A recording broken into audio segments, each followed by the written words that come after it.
se supone, o sea, perdón, el tribunal establece mínimo 3, o sea, como máximo 3 diarios y está programado en ese sentido, salvo algunos días que, atendido, ¿no es cierto?, el tipo de testigo, probablemente sean 2. Si es necesario por el tribunal que presente un escrito de los días, lo puedo hacer también para que lo tengan presente los demás intervinientes en una idea tentativa, ¿no es cierto?, de quiénes podrían ser de acuerdo a cómo se vaya desarrollando el juicio. Pero adelanto que, como son varios días este juicio, está pensado 3 testigos diarios, salvo algunos días que estimo, según la complejidad del testigo, serían hasta 2 testigos magistrados por la duración. Eso es como más o menos lo que tengo pensado para ir presentando en mi prueba testimonial y pericia. Sí, en principio no es necesario que haga usted la proyección, porque en realidad quizás em, em, en razón de su teoría de caso no sé si será tan conveniente, pero si estima que no afecta en nada a su teoría de caso, agradecemos que nos pueda ayudar en esa información que permita agendar mejor el trabajo al tribunal también. Depende cómo, cómo se desarrolla hoy día en realidad. Ya, muy bien. La prueba del querellante don José Mauricio Maclin se encuentra disponible. Sí, su señoría, en los mismos términos del Ministerio Público, estamos completamente adheridos, su señoría, con todos los antecedentes, toda la prueba, y estamos en coordinación con el Ministerio Público para ofrecerle en su momento, su señoría. La querellante por los padres de la víctima, doña Tania Morgado, doña Rosa Álvarez. Está disponible mi prueba, señor. Disponible. Querellante de Derechos Humanos. En los mismos términos señalados por el Ministerio Público, su señoría. Y la defensa.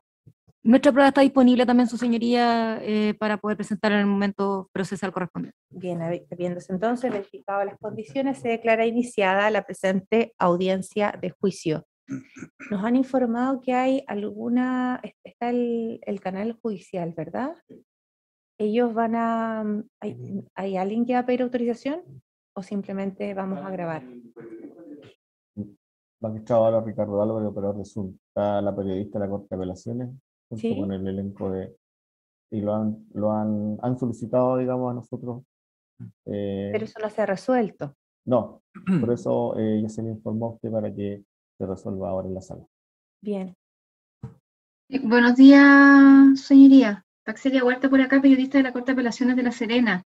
Está conectado el subdirector de comunicaciones de la Corte Suprema, Julio Mundaca, y también el canal de TV para solicitar poder transmitir los alegatos de apertura. Muy bien. Voy a explicitar la solicitud por los intervinientes para resolver. Gracias.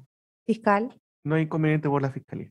Querellante, No hay inconveniente señor por- Maglín, doña Rosa Álvarez. Ninguna objeción por mi parte. Señor Jaque. Ninguna objeción por esta parte, señoría. Defensa. No hay inconveniente, su señoría. Colegas. Si no hay oposición de los intervinientes, ningún inconveniente. Ningún inconveniente. Bien. El tribunal entonces accede a la solicitud planteada por la periodista en el sentido de permitir la filmación y la transmisión en realidad de los alegatos de apertura de la presente causa. ¿Sí? Muchas gracias.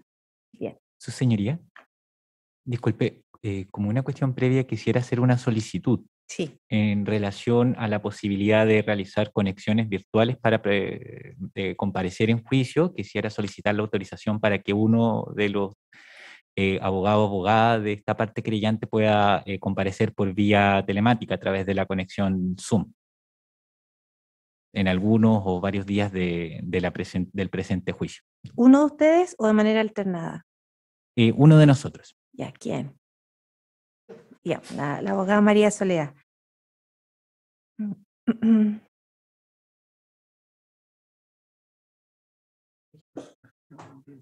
Perfecto, ya. ¿Alguna presentación previa en donde daban cuenta que iban a concurrir usted y la abogada María Soledad Salazar, solicitando que se estuviera presente? El tribunal lo tiene presente y ahora hay una nueva solicitud. ¿En ese sentido tiene algún inconveniente los demás intervinientes? ¿Fiscal? Nada por la fiscalía. Nada, su señoría. Señor Rosa Álvarez. No, señoría, teniendo en consideración que va a haber uno de los abogados presentes en sala, no tengo ningún inconveniente. La defensa. En los mismos términos, su señoría, no hay oposición. Colegas. No, yo No tengo posición. Bien. Entonces se autoriza también que en las audiencias sucesivas la abogada doña María Soledad Salas Salazar pueda conectarse vía plataforma Zoom a este juicio. El link y las comunicaciones las hacen de manera interna con los funcionarios. Bien, Señoría, yo también tengo una petición, bien. Vamos en o una consulta más bien. ¿Se va a permitir el ingreso de público a la sala? La última recomendación, yo estuve una semana fuera del tribunal, pero la última recomendación es que no se puede permitir el público por el aforo. No sé si los colegas tienen alguna otra instrucción. Me parece que eso fue lo último que me indicaron. Público presencial. Público presencial. Yo estuve en un juicio hace poco y se permitió el acceso de 4 personas a la sala, distribuidas una en cada asiento, una en el primero, una en el último y lo mismo en el otro costado de la sala. Estaba doña Marina en ese juicio. Desconozco si la instrucción que usted señala es posterior a ese juicio anterior. Si quiere lo podemos dejar, deje plantear la solicitud, lo vemos bien en la administración y porque no es para hoy, ¿verdad? O en este momento están las personas esperando. Sí, están afuera esperando. Bueno, ya. Victoria, Sí, vamos a tener que... consultémoslo con la administración, porque efectivamente en el último juicio en que estaba doña Rosa se permitió porque estaba esa regla, Ya. pero no estoy segura si llegó una nueva instrucción respecto de la admisión de público presencial en las salas de audiencia luego de ese juicio. Ya voy a... También estuve la semana pasada fuera del tribunal. Estoy consultando con Don Eddy para que nos informe sobre la actualización de las reglas, si es que las hay. Le voy a pedir también de manera que le consulten ustedes o bien vía telefónica, que puede ser más rápido.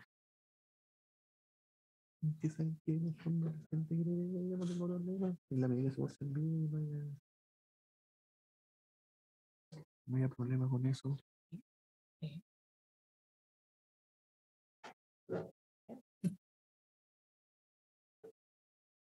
Ya vemos 12 personas acá en la sala de audiencia. Sí, hasta donde yo estuve en el último juicio, que no fue la semana pasada, sino que la anterior, efectivamente había un aforo para los que estamos dentro de la sala o estábamos dentro de la sala propiamente tal, y para los que estaban como público, que eran máximo 4. Pero como digo, la semana pasada yo no estuve en funciones en el tribunal y no estoy segura, pero me parece que recibí un correo en este orden de materia respecto de la admisión de público. Sí. Por eso mejor preguntarle al administrador, estoy mandándole un mensaje. Tengo muy mala señal desde acá, desde el estrado, así es que ni siquiera sale mi mensaje. Pero don Claudio le está preguntando. Separado.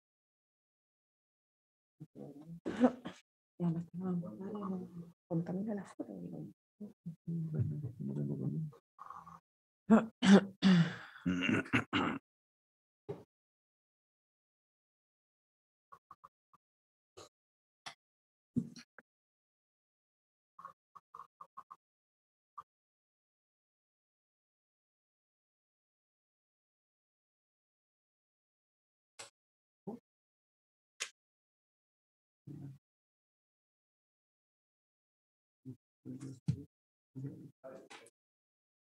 Puede ser.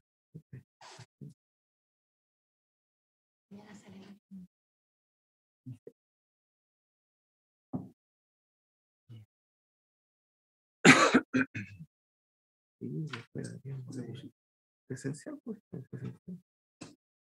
Estamos la.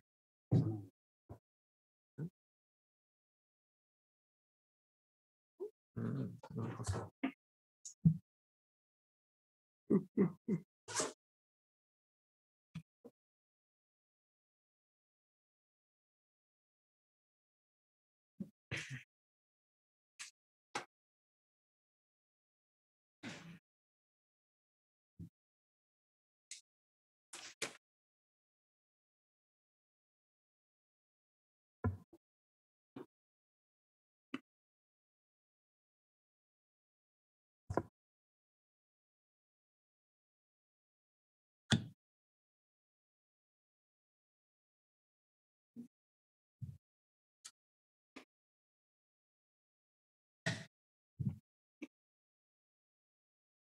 Cuando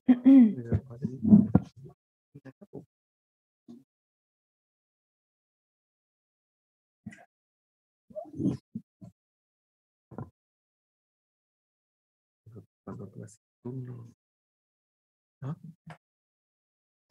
Cuando haces un turno así como por favor, normalmente no se me caga, bueno. Eso no me gusta, hacer turno, me gusta así como, no hago el turno porque, esa no.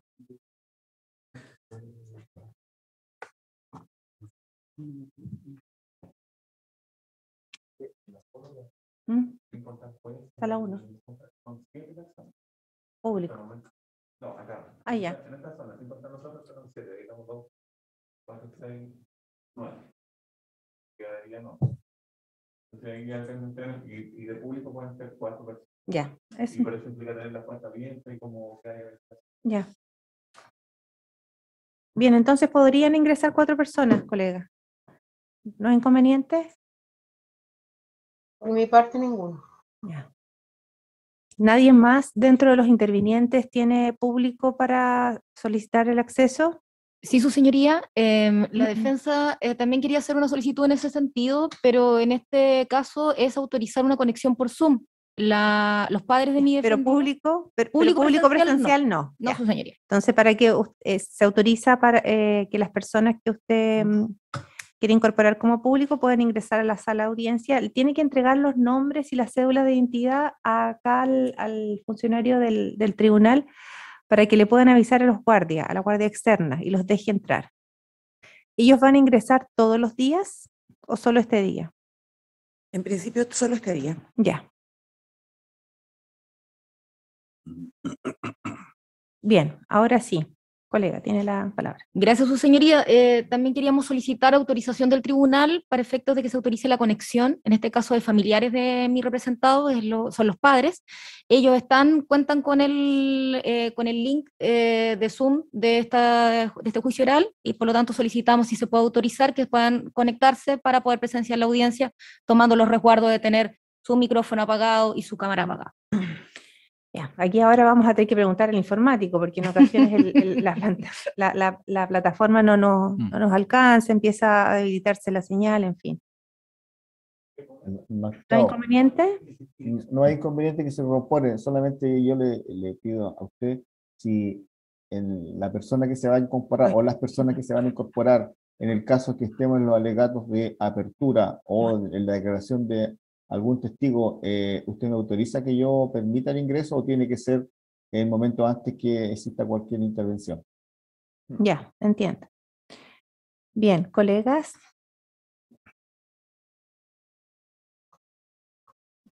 Por mi parte no tengo inconvenientes, pero con la salvedad, según mi opinión, que no les queda prohibido grabar, el juicio. Claro. Con esa advertencia. Sí, su señoría. Sí, en el mismo sentido yo. Ya. Muy bien, entonces serían 2 conexiones, ¿verdad? Una sola, su señoría, están juntos en el mismo lugar, para no causar inconveniente en la conexión de todos los... Bien, entonces se autoriza la conexión de los padres vía plataforma Zoom en calidad de público a esta sala de audiencia. Les vamos a pedir que nos dé la información sobre el aparato de conexión y la forma como se identifican al momento del ingreso. Le solicito que le advierta a las personas que comparecen en calidad de público que deben hacerlo con su cámara y con su micrófono apagado, que no tienen ninguna posibilidad de realizar intervención alguna durante el transcurso de la audiencia, que en caso de hacerlo, serán obligados a salir de la sala virtual de Zoom, al igual como sería en una sala presencial. Está prohibido interrumpir el desarrollo de la audiencia. Y en ese mismo sentido, solamente podrán incorporarse en los momentos de receso, a fin de no interrumpir el desarrollo de las alegaciones de los abogados o bien las declaraciones de los testigos. ¿Sí? Todas estas advertencias, en esas condiciones pueden entrar.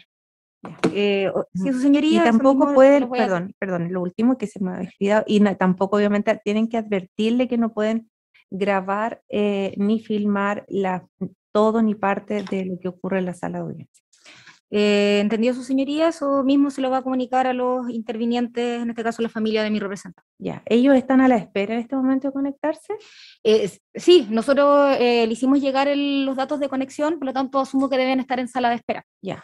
Don Ricardo, ¿eso es así? No, magistrado, aún nadie ha pedido solicitar incorporación. Ya, bien. Vamos a continuar con el desarrollo de la audiencia. Se podrán incorporar entonces, cuando usted dé los antecedentes del dispositivo y los datos de individualización, los transmite para pasárselos al encargado de la plataforma Zoom. Gracias, su señoría. ¿Algo más? ¿No? Bien, verificada entonces las condiciones, se declara iniciada la presente audiencia de juicio. Me dirijo al acusado, don Kenneth Berger, ¿cómo se pronuncia su apellido? Berger, su señoría. Berger. Ya. Don Kenneth Berger, usted a su lado se encuentra su abogado defensor, con quien puede durante todo el transcurso de la audiencia comunicarse libremente, aun cuando están estas medidas de seguridad, usted puede hacer ejercicio de ese derecho, ya sea conversando, bien pidiendo al tribunal que haga un breve receso para que usted pueda hacer uso de esta facultad. Usted tiene el deber y el derecho de permanecer durante todo el desarrollo de la audiencia. Debe estar atento a todo lo que oirá y presenciará durante el desarrollo de la misma. Tiene que guardar la debida compostura, tiene que acatar las instrucciones que le da el tribunal. De lo contrario, puede ser obligado a salir de la sala de audiencia. ¿Le queda claro? Sí, su señoría. Bien, puede pedir autorización si así lo requiere por algún motivo de necesidad para retirarse momentáneamente de la sala. Usted está bajo custodia, en este caso de un funcionario de Carabineros, pero puede pedir autorización para salir momentáneamente de la sala de audiencia, pero una sala contigua, no, obviamente, y siempre bajo la custodia. Y a su vuelta será informado de lo que ha ocurrido en su ausencia. Como le indiqué, debe estar atento a todo lo que oirá y presenciará durante el transcurso de esta audiencia de juicio y especialmente a los hechos que a continuación voy a leer, que son los hechos por los cuales se le ha traído a juicio.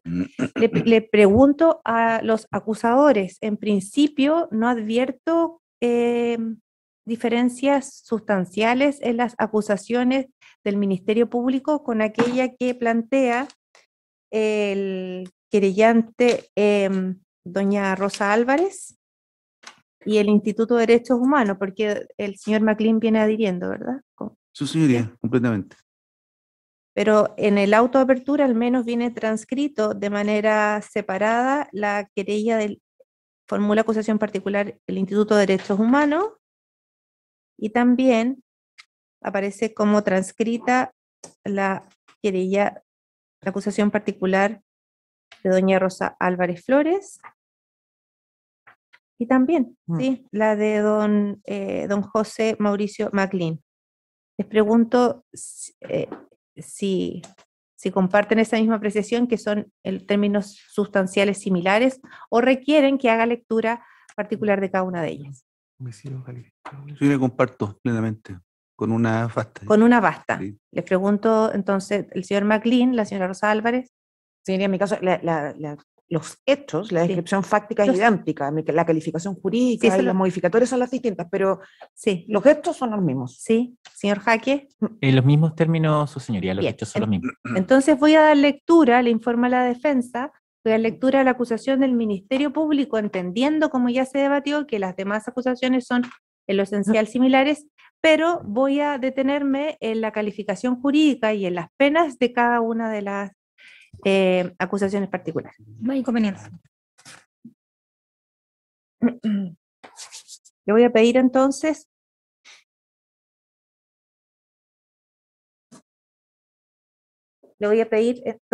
a don Kenneth Berger que ponga mucha atención, porque estos son los hechos por los cuales el Ministerio Público y los acusadores particulares lo han traído a juicio. El día 16 de febrero del año 2019, a las 23 horas aproximadamente, el imputado Kenneth Adolf Bergerer Rojas ejercía labores preventivas en la vía pública de la ciudad de Andacollo en su condición de subteniente de Carabineros de Chile, a cargo de la patrulla que circulaba a bordo del furgón policial PPU-Z 7440, sentado en el asiento del copiloto, acompañado como conductor por el cabo primero Cristian Vera Sánchez, mientras que en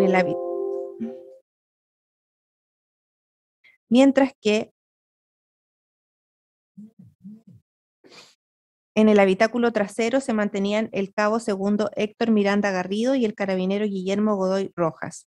En los momentos en que el vehículo policial circulaba en dirección norte por calle Matadero al llegar a la intersección con calle Colón, se percató que se desplazaba en sentido contrario el automóvil Volkswagen modelo Golf A4 1.6 color plateado metálico.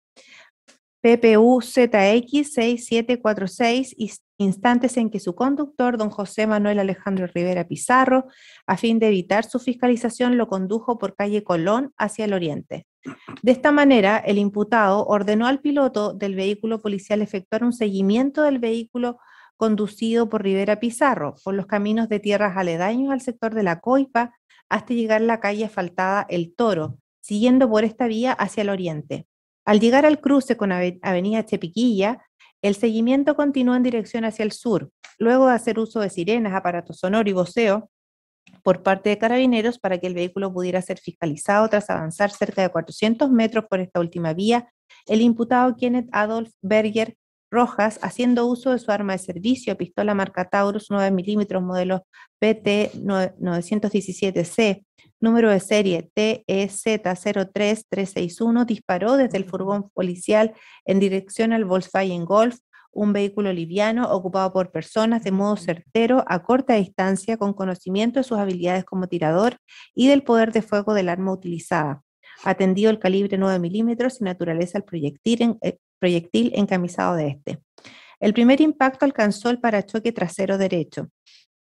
Luego de ello disparó contra el parabrisas trasero proyectándose la munición hacia el asiento del piloto, don José Manuel Alejandro Rivera Pizarro, traspasando la butaca de su asiento, lo que le provocó una herida proyectil balístico anterior y posterior de tórax con salida proyectil de mediana gravedad, que tardará en sanar entre 15 a 20 días sin perjuicio de eventuales secuelas.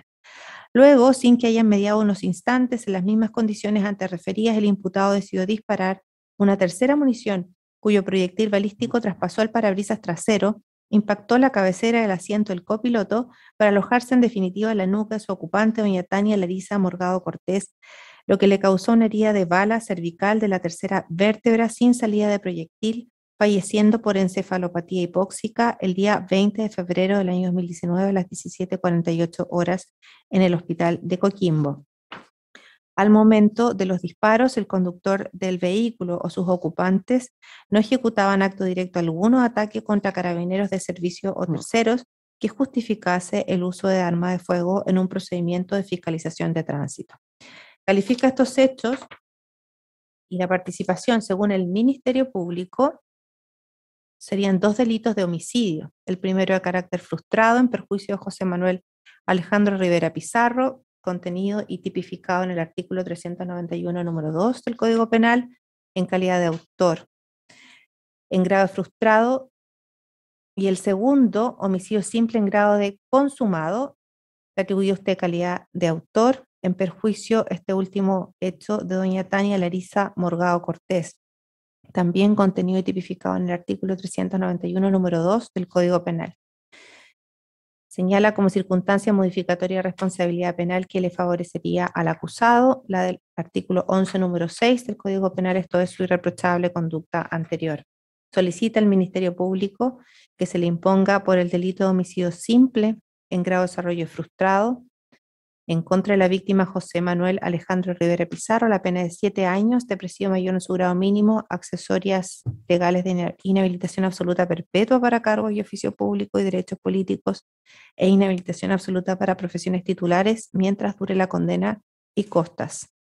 Y por el delito de homicidio simple en grado de desarrollo consumado en contra de la víctima Tania Larisa Morgado Cortés, la pena de 12 años de presidio mayor en su grado medio, accesorias legales de inhabilitación absoluta perpetua para cargos y oficios públicos y derechos políticos e inhabilitación absoluta para profesiones titulares mientras dure la condena, también con costas.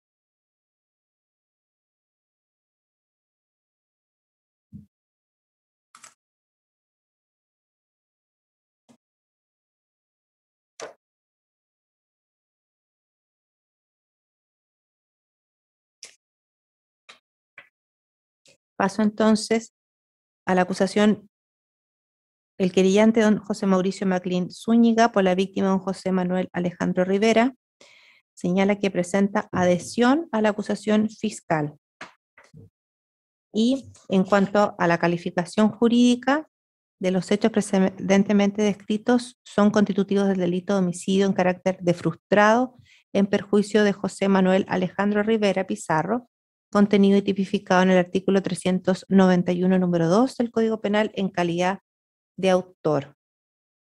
Reconoce la misma circunstancia modificatoria atenuante en relación con el acusado y solicita que se le imponga por ese delito, homicidio simple en grado de desarrollo frustrado, la misma pena de 7 años de presidio mayor en su grado mínimo y las accesorias legales ya indicadas.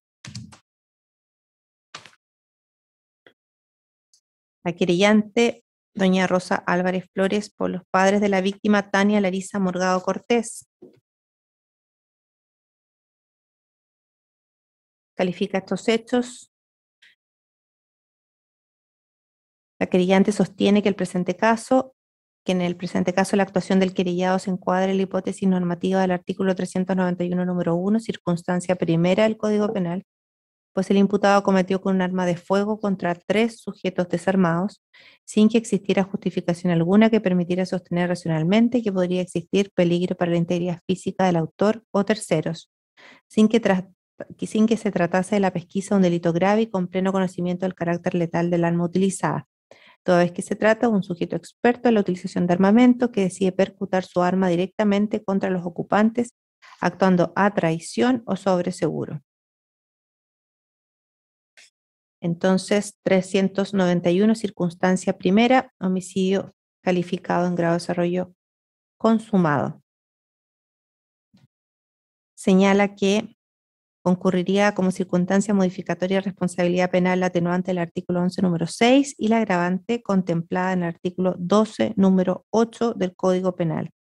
Subsidiariamente, y para el caso que no se acoja a la calificación jurídica propuesta en esta acusación, en la acusación particular que se da lectura, sostiene la concurrencia de la agravante del artículo 12, número 5 del Código Penal. Le atribuye a usted participación en calidad de autor conforme al artículo 15, número 1 del Código Penal. Y solicita, en atención a la calificación jurídica expuesta, que se le aplique la pena de presidio perpetuo simple, accesorias del grado y costas de la causa.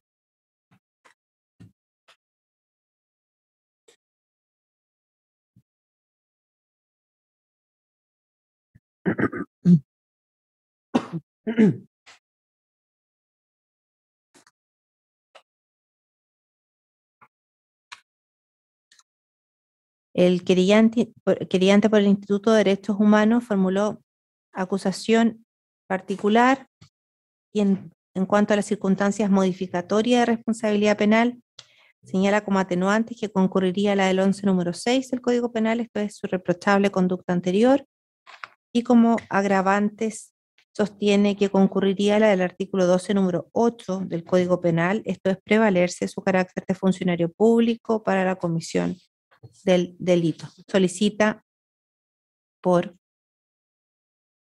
el delito de homicidio simple en grado de desarrollo consumado en contra de la víctima Tania Larisa Morgado Cortés, la pena de 12 años de presidio mayor en su grado medio, las accesorias legales y costas, y en relación con el delito de homicidio simple en grado de desarrollo frustrado en contra de don José Manuel Alejandro Rivera Pizarro, la pena de 7 años de presidio mayor en su grado mínimo, accesorias legales y costas. Bien. Leída entonces las acusaciones, vamos a escuchar las alegaciones de inicio. Aló, magistrado, me permite, voy a admitir al público que se dijo recién. Bien.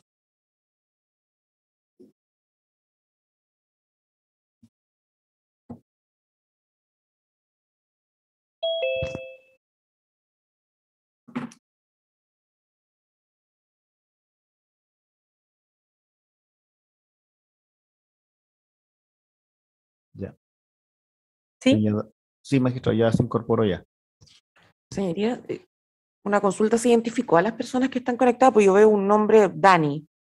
puede ser cualquier persona, y como se prohíbe estrictamente grabar las imágenes o el audio de este juicio, porque eventualmente podrían acceder a ello testigos que no han declarado, estamos recién empezando la recepción de la prueba en un rato más, solicito que se identifique a las personas para hacer efectiva eventualmente las responsabilidades en caso de que se filtre algo de lo que ocurre en este juicio. Defensa. Su señoría, no tendría inconveniente en ese caso, en ese sentido de que se pudiese encender la cámara y hacer las consultas de la identificación de la persona que se encuentra conectada, que es la madre del imputado, la señora Danisa Rojas. ¿Cuáles son los datos de conexión? ¿Usted los pasó al tribunal? La identificación del dispositivo y los nombres, ¿cómo se iban a identificar? No. ¿Qué fue lo que le pedí? La identificación del dispositivo no, su señoría. Solamente tengo se lo puedo dar de inmediato.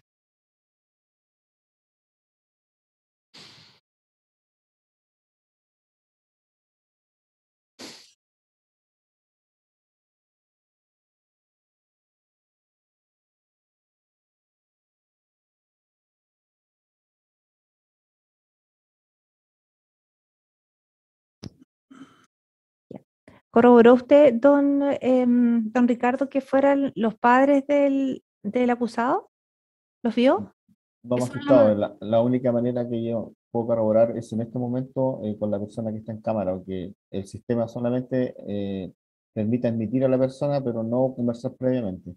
Ya, la persona que está identificada como Dani, ¿podría encender su cámara, por favor?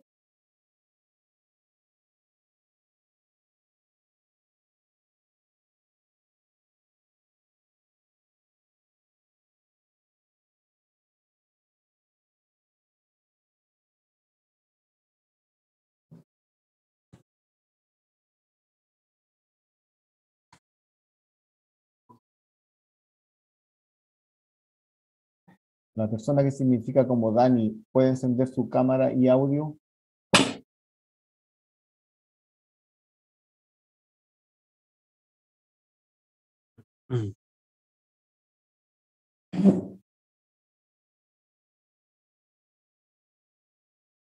La persona que se identifica como Dani puede encender su cámara y audio. Bien, le voy a pedir que la retire de la sala de audiencia hasta poder verificar todos los datos que se pidieron en la resolución. Ya, magistrado, la retiro enseguida. Sí. Sí.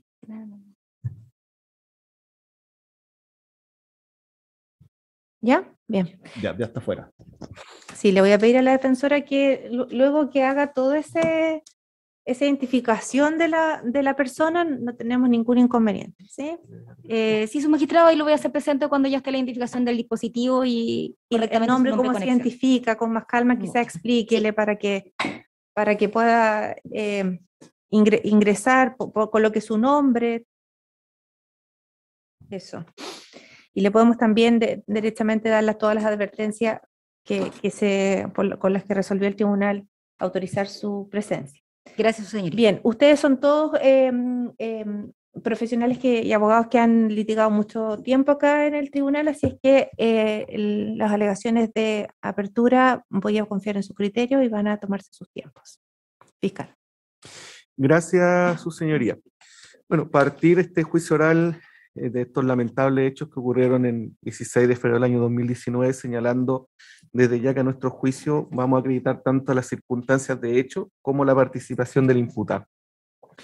Y básicamente, su señoría, señalar varios puntos importantes que me gustaría que el tribunal considerase al momento de resolver este juicio al final, cuando se decrete, ¿no es cierto?, la deliberación de este juicio. Y efectivamente, el 16 de febrero del año 2019, tal como reza la acusación, en circunstancias, ¿no es cierto?, que se realizaba un control preventivo un control vehicular, se produce esta lamentable situación donde la víctima, el señor José Rivera, no hace caso omiso a una advertencia o una orden de detención por parte del imputado presente en esta audiencia, que a la época de los hechos era el teniente de carabineros de la tenencia de carabineros Andaco. Y efectivamente va a quedar acreditado así en el juicio que la víctima al interior del vehículo Volkswagen Y en esa circunstancia, su señoría, se toma esa decisión de perseguirlo para efecto, ¿no es cierto?, y esto es súper relevante, de cursar una infracción de tránsito. Que a lo más su señoría atendía las circunstancias de hecho, podía transformarse posteriormente en un control de identidad. En ese sentido, su señoría lamentablemente toma la decisión de percutir su arma de fuego y termina una persona que iba al interior del vehículo en el asiento del copiloto, doña Tania Morgado, fallecida, y el señor José Rivera termina herido, ¿no es cierto?, y que se salva de la muerte justamente por las atenciones médicas realizadas. Todas esas circunstancias, que era teniente carabineros que percutió el arma, que el señor Rivera huyó del lugar en vez de detener la marcha del vehículo, y efectivamente aproximadamente 2 o 3 kilómetros del lugar donde ocurrió esta huida, ¿no es cierto?, tomar la decisión de tomar el arma y disparar para quedar acreditada en el juicio oral. Eso es el hecho en sí. Ahora bien, ¿qué es lo importante a nuestro juicio de esta causa? Y esto justamente es lo que solicito al tribunal poner atención al momento de resolver, para entender justamente que lo que estamos hablando acá es un homicidio simple respecto de doña Tania Morgado y un homicidio frustrado respecto de el señor José Rivera, y no otra cosa. En primer lugar, ¿quién era la persona que percutió las armas? Y no era cualquier persona, no era un civil, no era una persona natural común y corriente, era un funcionario policial.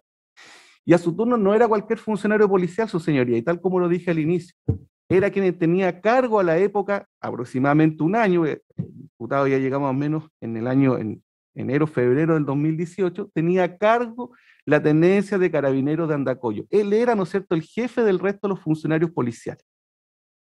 Y en ese sentido, su señoría, recalcar que en esa calidad tiene ciertas obligaciones que cumplir. No se trata, ¿no es cierto?, de utilizar el arma porque sí, sino que hay obligaciones reglamentarias y hay obligaciones morales y hay obligaciones legales que debe cumplir. En segundo lugar, tal como se lo había señalado previamente, las circunstancias de hecho, su señoría. Efectivamente, el vehículo andaba con vidrios polarizados, huyó. ¿Podría haber motivado un control de identidad? Efectivamente, sí. Nuestro juicio era para cursar una infracción, insisto, para cursar una infracción que iba a derivar en el juzgado de policía local en el pago de una multa. Y a lo más, por la huida, por las circunstancias de hecho, a lo más, un control de identidad. Otra cosa importante que llamo al tribunal a tener en consideración y poner atención durante este juicio. ¿Quién era la persona de la víctima? El señor José Rivera. El señor José Rivera era una persona que era conocida por el teniente carabinero, el señor Kenneth Beninger, a la época de los hechos. ¿Y por qué era conocida? Porque efectivamente tenía antecedentes penales, efectivamente se habían realizado y se realizan eventualmente investigaciones en contra de él, habían tenido altercados previamente no solamente con el teniente, sino que con los otros funcionarios que abordaban el vehículo policial, y era una persona conflictiva. El vehículo que circulaba el señor José Rivera era un vehículo conocido para el teniente y para el resto de los funcionarios policiales que estaban al interior del vehículo. Por lo tanto, no era una persona desconocida y sabía, ¿no es cierto?, que ese vehículo era de él. Y esas circunstancias se aprobaron no solamente por los antecedentes de los testigos, sino que también, ¿no es cierto?, por el resto de las pruebas que vamos a incorporar en el juicio. Un tercer punto, señoría, súper relevante: la decisión de utilizar el arma. ¿Era necesaria la utilización del arma el día de los hechos? A nuestro juicio, claramente no. ¿Era oportuno utilizar el arma? En cuarto lugar, ¿era proporcional utilizar el arma? ¿Por qué decimos proporcional? Porque efectivamente en los hechos, van a decir todas las personas que van a declarar en este juicio, todos, los mismos funcionarios policiales, los testigos civiles, los peritos, no hubo ningún ataque por parte de las víctimas, el señor Rivera y las personas que eran al interior del vehículo que resultó dañado y que resultaron, ¿no es cierto?, las personas fallecidas. No hubo ningún ataque de estas personas funcionarios policiales, de ningún estilo, ni piedra, ni insultos, menos armas de fuego, menos armas blancas, ni mucho menos. Solamente una huida, que efectivamente, insisto, pudo derivar en otras cosas, pero no en lo que termina. Y finalmente, señoría, ¿es racional la decisión que él toma? Siendo, insisto, un funcionario público, no cualquier funcionario público, sino que el teniente carabinero de Andacollo, que debe, insisto, cumplir cierta obligación. ¿Y por qué señalo todo esto, estos 4 puntos, su señoría? Porque efectivamente Carabineros a la época en febrero del año 2019 tenía regulada esta situación. Vamos a acompañar en el juicio oral un documento que dice claramente, usted carabinero, cuando se enfrenta a una situación como esta, no dispare a los neumáticos del vehículo, que es lo que justamente una de las actuaciones que realiza el imputado y que después deriva en un segundo y un tercer disparo en donde terminan las personas fallecidas.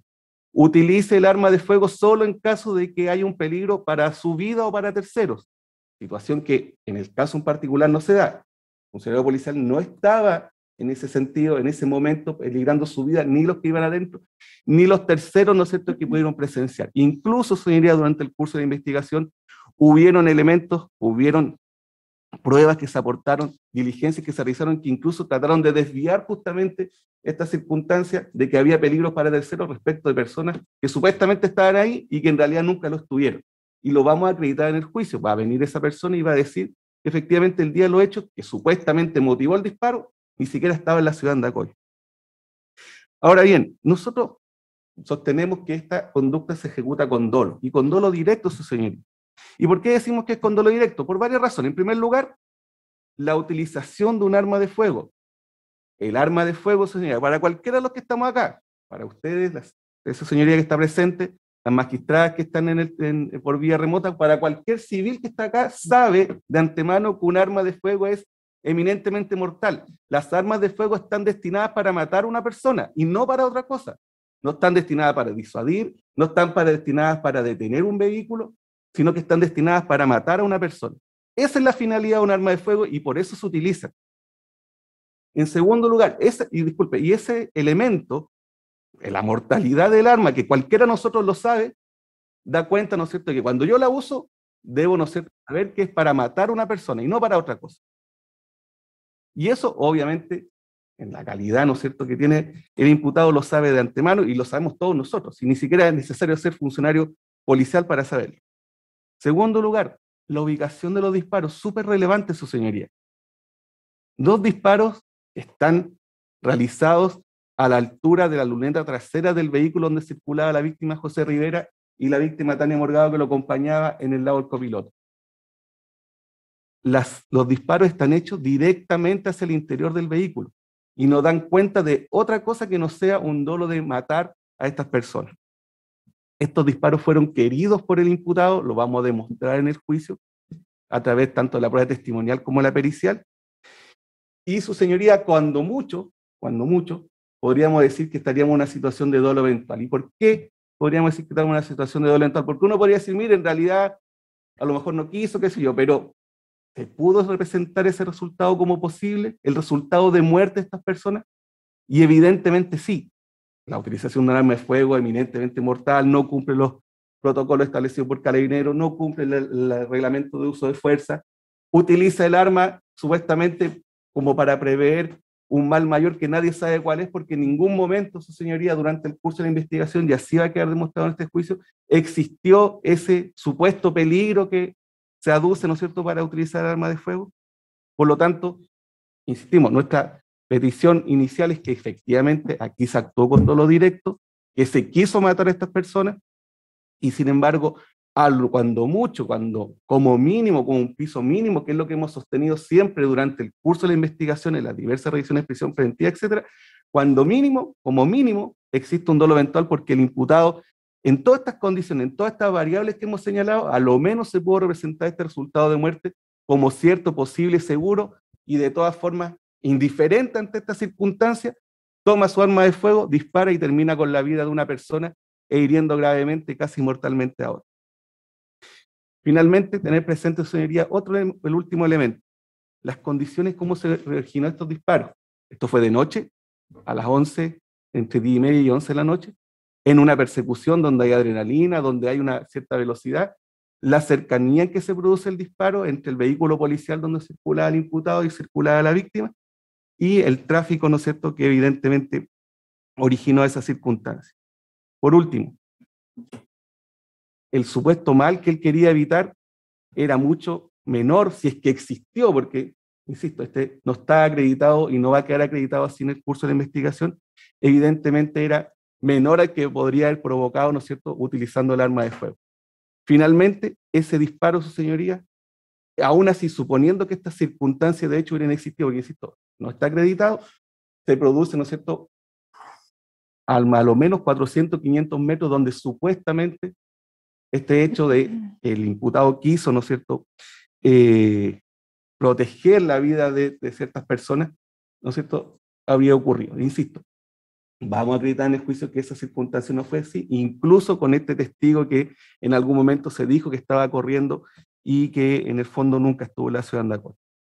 Todas estas circunstancias, señoría, a nuestro juicio van a dar cuenta de que efectivamente hubo un homicidio doloso respecto de doña Tania Morgado, hubo un homicidio doloso en grado de desarrollo frustrado respecto a José Rivera, y es por ello, su señoría, que vamos a sostener la petición de condena desde ya en esta causa. Eso es todo por ahora. Bien.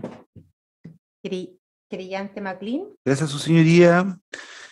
Con la prueba rendida en el decurso de esta tramitación, lograremos acreditar más acusado tiene participación culpable y se van a probar cada uno de los elementos fácticos presentados por la querella deducida. Estamos ciertos, señoría, que en este decurso de esta tramitación se van a develar máculas pretéritas y actuales que tiene mi representado José Rivera.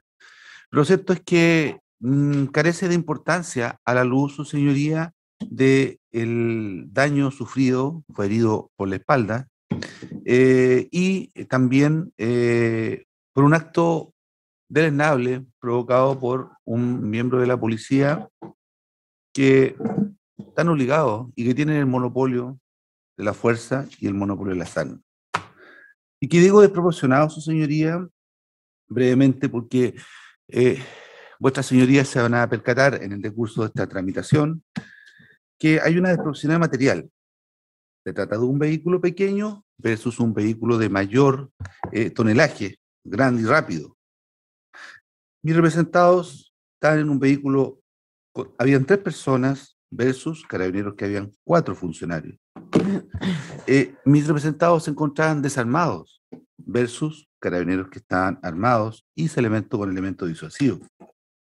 Mis representados y sus acompañantes no tenían elementos de protección frente a un ataque. Carabineros portaba cascos, chalecos y etc. Sea como sea lo que se plantee, su señoría, en esta tramitación, cualquiera sea la teoría del caso que las partes develen, nosotros estimamos que es un homicidio en el grado de desarrollo frustrado. Lo cierto, señoría, es que mi representado resultó lesionado y una niña de 22 años resultó fallecida, que no podemos volver atrás. Por lo tanto, su señoría, reiteramos los presupuestos deducidos en la querella. Dejamos una pregunta a vuestras señorías para y que queden planteadas desde ya en todo el decurso de esta litis. Esa es una repregunta que traigo con mucho respeto. ¿Era necesario el uso del arma? Gracias, su señoría. Bien. Querellante doña Rosa Álvarez. Muchas gracias, señoría. Señoría, sostengo la acusación particular presentada por mí en representación de los padres de doña Tania Morgado. El Ministerio Público ya relató al tribunal los hechos de la acusación y que básicamente son compartidos por esta parte querellante.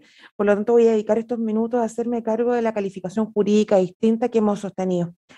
Sostenemos que en este caso el imputado debe ser condenado como autor de un homicidio calificado con la circunstancia primera del artículo 391, número 1 del Código Penal. ¿Y por qué digo aquello? Porque se trata de un funcionario de Carabineros, no de cualquier sujeto. Dentro de nuestra legislación punitiva existen una serie de delitos en que cuando la víctima precisamente es un funcionario policial, la pena se ve agravada o incluso calificada. ¿Por qué? Porque los funcionarios de Carabineros, los funcionarios policiales en general, son sujetos protegidos por el ordenamiento jurídico. ¿Protegidos por qué? Porque nos tienen que proteger a nosotros como sociedad. Cuando ellos abusan de ese poder para cometer delitos, y delitos tan graves como el que se conocerá a contar del día de hoy ante este tribunal, que acabó con la muerte de una joven de 22 años, que tenía toda una vida por delante, que era una estudiante destacada, una mujer muy querida en la comuna de Andacollo, debe responder con el máximo rigor.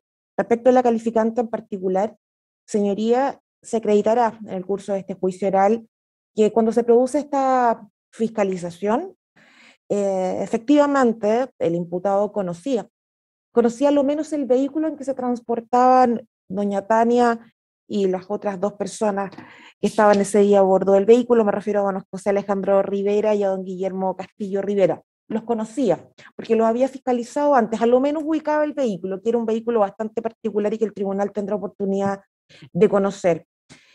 Inicia una persecución con la finalidad de ¿qué? De cursar una infracción de tránsito, como dijo el fiscal, porque yo discrepo que podría incluso haberse realizado un control de identidad. Una persecución que dura bastante tiempo, en que el vehículo policial permanece siempre atrás. Los disparos son desde el vehículo policial, un vehículo policial grande, un vehículo policial con 2 sujetos armados más, en contra de un vehículo de menor tamaño, que se encontraba adelante, ocupado por 3 sujetos desarmados. La posibilidad de repeler el ataque por parte de los ocupantes del vehículo menor no era baja, era absolutamente nula.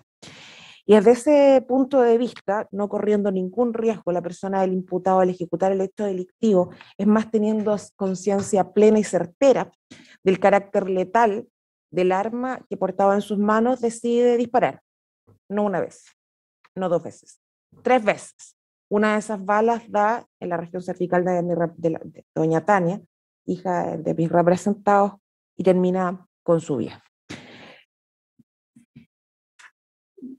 En caso de que no se acoja esta circunstancia calificante y que el tribunal no comparta la calificación jurídica que proponemos desde ya y que estaremos en condiciones de sostener al término del juicio, hemos invocado 2 circunstancias modificatorias de responsabilidad penal.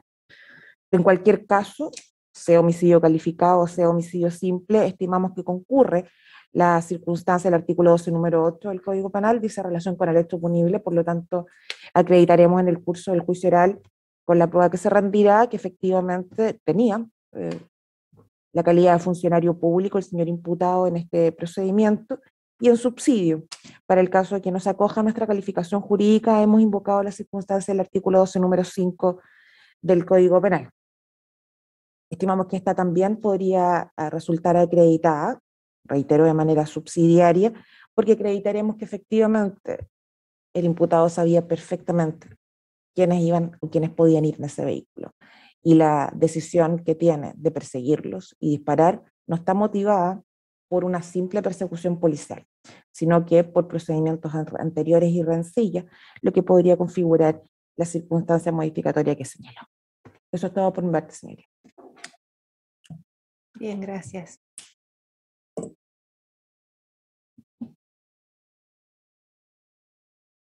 Querellante por el Instituto de Derechos Humanos, señor Jaque. Muchas gracias a su señoría. Esta parte querellante, Instituto Nacional de Derechos Humanos, quería llamar la atención de sus señorías sobre la gravedad de los hechos que convocan a este juicio en el contexto del derecho internacional de los derechos humanos. Sucede que en la dogmática del derecho internacional de los derechos humanos existe una denominación para referirse a la muerte que provoca un agente del Estado en el ejercicio de sus funciones de un civil, y se denomina ejecución extrajudicial, cuestión que voy a explicar a continuación. En el contexto de los hechos que ocurrieron en este juicio, en la circular 1756, vigente en la época en la que la subteniente a la fecha de los hechos, Kenneth Berger, llevó adelante sus decisiones, lo cierto es que los funcionarios de Carabineros están autorizados a utilizar fuerza que es potencialmente letal solamente en el supuesto de la protección de la vida, de sí mismos o de terceros. Lamentablemente, sus señorías, por el contrario de lo que acabo de señalar, quedará absolutamente demostrado durante este juicio que el acusado hizo un uso ilegítimo de su arma de fuego fuera de toda normativa sobre el uso de la fuerza, particularmente de la fuerza por arma de fuego y fuerza letal al interior de la institución. En efecto, sus señorías ignoró por completo que el uso de arma de fuego es un último recurso frente a una agresión activa letal que puede provocar o que se ofrece como respuesta a un ataque con armas lesivas graves, que tiene por objeto controlar al agresor y defender la vida. Ignoró que dentro de los principios de esta circular se encuentra el principio de necesidad, por el cual la fuerza es la última medida que se utiliza para controlar a un fiscalizado, y el principio de proporcionalidad, por el cual debe existir una correlación entre la fuerza empleada y la resistencia a esa fiscalización. Por cierto, como resultado de sus decisiones, de manera arbitraria e ilegal, privó de su vida a la joven Tania Morgado, de 22 años de edad, estudiante a la fecha de los hechos, y solo por azar no privó de su vida también a José Rivares. Lo cierto, su señoría, es que no existía peligro alguno al momento en que el acusado decide hacer uso de su arma de fuego y disparar en contra de un vehículo en movimiento. Luego, tratándose de un funcionario público en el ejercicio de sus funciones, sin un supuesto legal que autorizaba ese uso de arma de fuego, consideramos que, desde esta perspectiva, ciertamente estamos al límite de lo que en el derecho internacional de los derechos humanos se denomina una ejecución extrajudicial. En el desarrollo de este juicio, sus señorías, veremos que este acusado es un profesional en el uso de armas de fuego, que había acudido a prácticas de tiro y que, no obstante este conocimiento, decide llevar adelante sus decisiones en circunstancias que eran particularmente riesgosas. Desde un vehículo en movimiento, dispara a un vehículo en movimiento que tenía sus vidrios polarizados, que estaba haciendo el uso de su mano inhábil, según él mismo reconoce, de manera que creó lo que entendemos es un riesgo no permitido por el ordenamiento jurídico. Y en ese contexto de la dogmática penal en relación a la imputación objetiva, entendemos que cuando un sujeto crea un riesgo que no está permitido dentro del marco jurídico y a raíz de este riesgo sucede un resultado en el mundo exterior, ese resultado es responsabilidad directa de quien crea ese riesgo. Por cierto, ¿por qué decidió disparar a pesar de este riesgo inminente que representaba sus decisiones para la vida y la integridad física de las personas que se encontraban dentro de este vehículo? Su señoría, nosotros entendemos que en algún punto de esta discusión evidentemente vamos a examinar la idea de la representación que tuvo el acusado sobre sus decisiones y de qué manera el acusado, sabiendo el resultado probable de estas decisiones, decidió seguir adelante con ellas hasta las últimas consecuencias.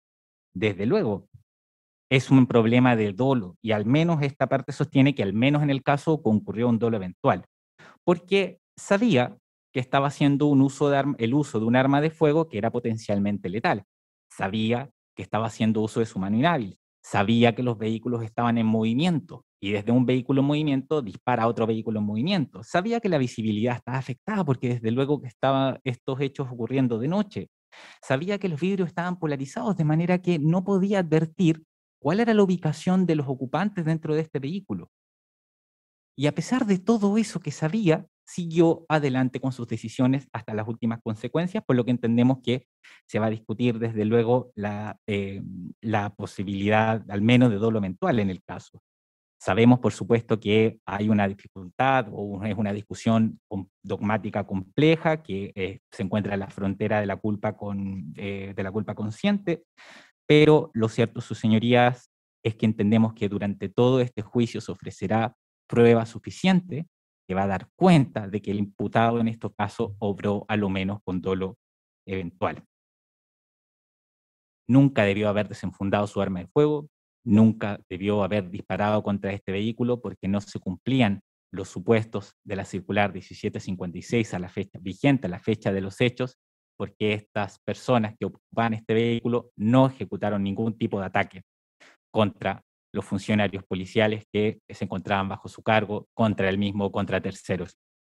En definitiva, sus señorías, entendemos que el acusado obró de manera conscientemente arriesgada y con eso vulneró bienes jurídicos tan graves y tan importantes para nuestro ordenamiento jurídico y el derecho internacional de los derechos humanos como la vida y la integridad física. Por lo tanto, su señoría, entendemos que al final de este juicio alcanzará la convicción, más allá de toda duda razonable, de que los hechos de la acusación son los que acaban de ser señalados y será condenado, su señoría entenderá, por homicidio consumado en perjuicio de Tania Morgado, por homicidio frustrado en perjuicio de don José Rivera y aplicará la agravante de prevalerse de su función pública, cuestión que va a ser demostrada a lo largo del presente juicio. Muchas gracias. Damos entonces la palabra a la defensa. Gracias, señora presidenta. Magistrados, la verdad que el día de hoy vamos a iniciar este juicio, por ya creo que más allá de una semana, en un largo proceso donde finalmente se va a conocer de una historia que creo que es importante señalar en esta parte inicial, que es bastante distinta de aquellas que han escuchado por parte de los acusadores en esta mañana. Quiero partir haciendo presente, magistrado, que no nos encontramos frente a un caso de homicidio típico, de ese homicidio que normalmente conocemos en nuestros estrados, donde una persona va por un ajuste de cuentas con una escopeta a cobrar la vida de otra persona. Nos encontramos frente a un caso de homicidio bastante especial, en donde un funcionario público ejerciendo sus funciones causa nuevamente este resultado sobre la base de una acción que se puede analizar, como lo hemos escuchado repetidamente, desproporcionada, innecesaria, pero en ningún caso bajo el presupuesto de poder querer este resultado lesivo ni de homicidio, ni mucho menos representarse de manera consciente en las consecuencias de este, y además no confiar en las habilidades que él tenía para evitar absolutamente este riesgo. No es el caso típico de homicidio, ni tampoco es el caso típico de los autores que normalmente están sometidos a este proceso y a esta acusación, mucho menos del caso típico que represente a mi defendido un probable reproche de cerca de 19 años, como lo están pidiendo los acusadores. La verdad, su señoría, que este proceso ha sido bastante limitado en cuanto a la libertad de nuestro defendido ante el Tribunal de Garantía de Andacollo, propiamente por no poder entrar en este debate de fondo. Nos sentimos absolutamente satisfechos de poder estar el día de hoy ante el tribunal para, por fin, poder conocer todos los detalles de este proceso, que por supuesto ha sido limitado porque en medio de la persecución penal en contra de mi defendido se produce el estallido social. En medio de esto, cualquier policía ha sido determinado y objetivizado sobre la base de un agente violador de los derechos humanos. Este no es el caso de mi defendido. Y por supuesto, el día de hoy el tribunal va a poder conocer en definitivamente todo lo que ocurrió con los detalles de esa persecución y la acción de mi defendido. Pero quiero en este punto detenerme en aquellos aspectos importantes que no han sido tocados por los acusadores y que sin duda van a servir para la resolución de su señoría. ¿Quién es Kenneth? El subteniente Kenneth, a la época del acrecimiento del hecho punible, era un joven de 24 años de edad, que llevaba 2 años de ejercicio y que nunca había ejercido un cargo de jefatura. 2 años después de la escuela, en las calles de una ciudad, destinado en Coquimbo, antes de ese cargo, ejerciendo ningún cargo de autoridad, ningún cargo de jefatura. Y abro un paréntesis acá para la reflexión de este juicio del Estado contra el Estado, porque la verdad que don Kenneth no llegó allí esa noche por una voluntad propia. No llegó a ser jefe de esa tenencia de Andacollo porque él lo quiso, ni buscó la venganza como se ha querido proponer respecto a aquella persona que conocía en ese automóvil. Fue nombrado por el Estado de Chile. El Estado de Chile le confía a don Kenneth, con esos 2 años de práctica, la jefatura a sus 24 años de edad de la subtenencia de Andacollo. Mi defendido ese día no estaba de turno. No le correspondía haber estado esa noche patrullando y cuidando a los ciudadanos de esa comuna. Fue su destino, fue su decisión frente a las necesidades del servicio, subirse al carro esa noche en su condición de jefe y cubrir la, por decir así, la precaria condición que se encontraban de funcionarios públicos en aquella época. Es importante conocer, su señoría, que en ese momento del patrullaje, el subteniente Kenneth no tenía ningún medio de comunicación para pedir respaldo y apoyo de restantes carros que pudieran concurrir al servicio. En Andacollo no hay central de comunicaciones SENCO. En Andacollo, al momento de la comunicación y de la existencia de estos hechos, no existía ninguna posibilidad de recibir apoyo de otro carro policial, porque sorprendentemente de este carro policial retén móvil que han hablado de mayor envergadura frente a este pequeño auto que huía, era el único carro policial que podía asistir a esa persecución y cubrir este grave evento que estaba ocurriendo. Y todos los funcionarios que se encontraban de servicio estaban sobre ese carro policial. En estas circunstancias, su señoría, mi defendido además portaba un arma de servicio que era común a esa tenencia, cualquiera la podía ocupar, y me introduzco desde ya un elemento muy importante: arma que no le pertenecía, no era de su cargo y no estaba colimada para este disparador. Entiéndase colimada, su señoría, calibrada para el uso del disparador. Creemos que este es un elemento muy importante que vamos a desarrollar en adelante. Con estas primeras impresiones respecto de este caso, quiero anunciar cuál es la teoría del caso propuesta por la defensa. La teoría principal, sus señorías, es que nos encontramos frente a dos cuasi delitos dispuestos en el artículo 490 de nuestro Código Penal, uno de resultado de homicidio en el caso de la víctima Tania Morgado y otro de lesiones menos graves en el caso de la víctima don José Rivera. Pero también queremos plantear, su señoría, una teoría subsidiaria en el caso que no sea acogida esta en sede principal, y es aquella figura especialísima de la violencia innecesaria del artículo 330 de nuestro Código de Justicia Militar, entendiendo que estamos en la hipótesis primera para la víctima doña Tania Morgado y bajo la figura tercera en el caso de la víctima José Rivera. Quiero en este punto hacer nuevamente algunas precisiones fácticas del relato que ya ha escuchado su señoría respecto de la Fiscalía. La primera de ellas la quiero titular como los motivos que justificaron el control policial de ese vehículo. El control policial, aún no el seguimiento. Dos razones muy, muy importantes que es muy relevante que el tribunal las conozca. Primero, que efectivamente ese vehículo era conocido por los funcionarios que se desplazaban en ese retén móvil, por los restantes funcionarios y también por mi defendido que estaba a cargo. Era el vehículo de los pirichuki, así se llamaban a esas personas que utilizaban ese vehículo, conocido por los funcionarios, conocidos por todos, y fue la primera advertencia. O sea, primero, una infracción objetiva a la regla del tránsito que ameritaba un control. Ya lo hemos escuchado, señor fiscal. Vidrio polarizado. Infracción que amerita, bajo cualquier perspectiva, un control de identidad y al menos cursar esa infracción. Pero no era cualquier vehículo con vidrio polarizado. Era el auto de los pirichuki, que en esa oportunidad era conducido por el Pepino. Así se le denominaba al sujeto conductor. ¿Quién es don Pepino? 20 detenciones previas al acaecimiento de este hecho punible. O sea, no era cualquier conductor, no era cualquier vehículo con vidrio polarizado, era el Pepino con 20 detenciones por manejo en estado de ebriedad, porte de arma y amenazas contra la autoridad. No era cualquier control vehicular. Y el tiempo y las razones, de alguna forma, su señoría le dieron la condición a mi defendido, porque con posterioridad al hecho, el señor Pepino, víctima de estos hechos de lesiones, ha sido formalizado y ha estado en prisión preventiva por microtráfico, infracción a la ley 20.000. O sea, el tiempo nos dio la razón que no nos referíamos a cualquier control vehicular, sino a aquel que era plenamente justificado. Con estas razones, creo que podríamos ver incluso a los mismos fiscales que nos asisten en esta audiencia pidiendo en cualquier control de detención la defensa de un control de identidad en ese origen. Infracción a la regla del tránsito, conducido por una persona infractora, conocida, y que en ese instante estaba absolutamente dentro del marco y el ámbito para ser controlado. Pero ¿qué ocurre aquí? Que es un punto muy neurálgico que el tribunal no ha conocido a través de las alegaciones de mis contrarios. Se produce este intento de control de identidad.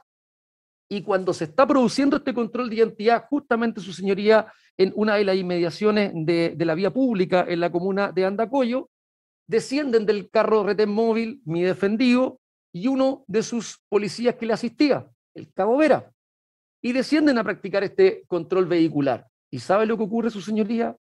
La persona del conductor se da a la fuga, evadiendo el control de la policía e intentando atropellar al cabo Vera, causándole en la evasión de ese atropello lesiones en una de sus manos. O sea, su señoría, hasta acá es importante detenerse para entender que existió plena justificación luego a la persecución policial. De ahí en adelante, voy a avanzar rápido en este punto. Razones: exceso de velocidad, no respetar señal de disco par en la intersección de la bajada del Toro, casi impacto con una camioneta minera que se desplazaba en ese lugar porque el vehículo iba en contra del sentido del tránsito, exceso de velocidad y no hacer caso a la orden de carabineros, todas razones y circunstancias que no solamente son infraccionales, sino que desde luego habilitaban absolutamente para la persecución policial. Todo esto, su señoría, en el marco de las advertencias de señal lumínica, altoparlante, sirenas y particularmente la advertencia por parte de mi defendido personalmente antes de provocar los disparos, que si no detenía su marcha iba a hacer uso de su arma de fuego. En esas circunstancias, nuestro defendido acciona su arma de servicio en 3 ocasiones, y lo digo desde ya para ir adelantando mis alegaciones, su señoría, en esta materia, por supuesto que representándose la posibilidad de que su arma de servicio causara lesiones o muerte. Pero al momento inmediato de representarse esa posibilidad, confía en sus habilidades para rechazar ese resultado. Es tanto así que esa opción de confiar en sus habilidades resultó de forma tan eficiente que tampoco se ha dicho acá, y que es un punto muy importante, que el primer impacto a ese vehículo resultó en la zona baja, dirigido hacia los neumáticos, particularmente en el tapabarro. Eso que evidencia que al parecer todas las circunstancias de evasión de ese resultado por parte de nuestro defendido se concretaron. Pero ¿qué ocurre entre el primer, segundo y tercer disparo? Causas independientes de la voluntad de mi defendido, exógenas del dominio de su hecho, que guardan relación con el movimiento último y final del móvil perseguido, el pivoteo del arma de simple acción en movimiento tanto del disparador como de su objetivo. Creemos, su señoría, que bajo cualquier punto de vista nos encontramos bajo la teoría inicial de la defensa, y esto es, su señoría, la posible culpa con representación, observando la teoría de la imputación objetiva. ¿Por qué creemos en este punto de que bajo ninguna posibilidad existe dolo directo, ni mucho menos dolo eventual? Porque justamente en la teoría de la probabilidad, todos estos criterios subjetivos y volitivos se deben considerar. No basta con el grado de probabilidad en la representación del resultado, es necesario intrometernos un poco más para poder saber cuáles fueron las condiciones de evasión que nuestro defendido tuvo respecto del resultado. En cuanto a la teoría subsidiaria, su señoría, creo que todas las palabras de mis contradictores el día de hoy nos han repetido la falta de necesidad. En la última o en la primera intervención del colega MacLean, en la última pregunta de reflexión, si era necesario o no. Bueno, justamente la condición de falta de necesidad y proporcionalidad nos sitúan en la regla del artículo 330 del Código de Justicia Militar. Razones por las cuales aplicar esta teoría subsidiaria de la defensa. Primero, porque nos encontramos frente a una regla especialísima que se debe aplicar por sobre la general. Segundo, porque es especialísima para este tipo de actores calificados. Tercero, porque todos los reclamos, como ya le dije, tanto del sumario administrativo como de los acusadores, están dados en el marco de la necesidad y la proporcionalidad. Y porque además, su señoría, se dan todos los presupuestos típicos para esta coincidencia tipo tipicidad con estos hechos. Tenemos un funcionario policial en ejercicio de sus funciones militares que emplea eventualmente sin motivo racional violencia innecesaria, y además lo importante es que esta norma, el 330, contempla todas las hipótesis del resultado. 330 número 1, caso de muerte; 330 número 3, la lesión en contra del señor José Rivera. Solamente me queda hacerme cargo en esta parte inicial de algunas peticiones de rechazo a las acusaciones de mis contradictores. Lo primero es rechazar la propuesta de la colega Rosa Álvarez en representación de la víctima fallecida en torno a este homicidio calificado del 3 número 1. En ningún caso se pueden dar los presupuestos del dolo directo, como ya lo dije, de la alevosía, del actuar sobre traición, obrando sobre seguro. En ningún caso tampoco la circunstancia del agravante del 12.5, esta premeditación conocida, la astucia, ninguna circunstancia que pueda sobrecalificar la acción de mi defendido, y mucho menos, por supuesto, aquella circunstancia del 12 número 8, porque violaríamos el principio de non bis in idem de intentar sancionar doblemente esta prevalencia de mi defendido en el carácter de agente público. Veremos, su señoría, al menos 3 circunstancias atenuantes que son propias del hecho punible y que corresponde al 11 número 9. Nuestro defendido va a declarar, su señoría, en este momento, va a entregar antecedentes de lo que ocurrió esa noche, tal como lo ha hecho en el sumario administrativo, en las declaraciones del Ministerio Público, en la reconstitución de escena, y por supuesto, magistrado, no podemos desconocer, y por qué no hacerlo, de que existen incluso circunstancias de 11.8 a la ocurrencia del hecho punible, por cuanto, por muy funcionario público que sea nuestro defendido, actuó en conformidad a la situación que estaba ocurriendo, prestando auxilio a la víctima, denunciándose inmediatamente ante su jefatura, denunciando directamente ante el fiscal de turno la ocurrencia, y creemos que no se puede desconocer dicha circunstancia por parte de nuestro representado.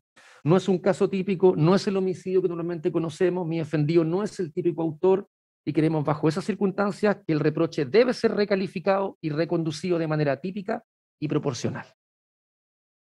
Bien.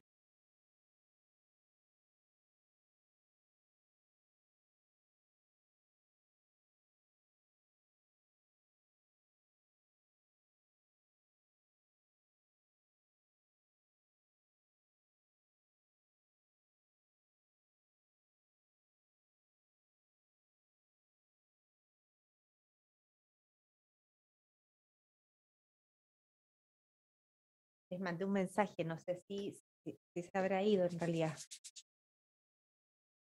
Sí, yo lo recibí, estoy de acuerdo con lo que plantea colega. Ya, perfecto.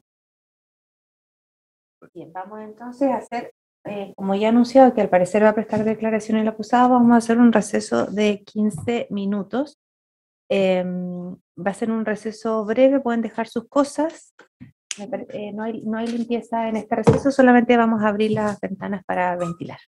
15 minutos, nos encontramos entonces a las 11.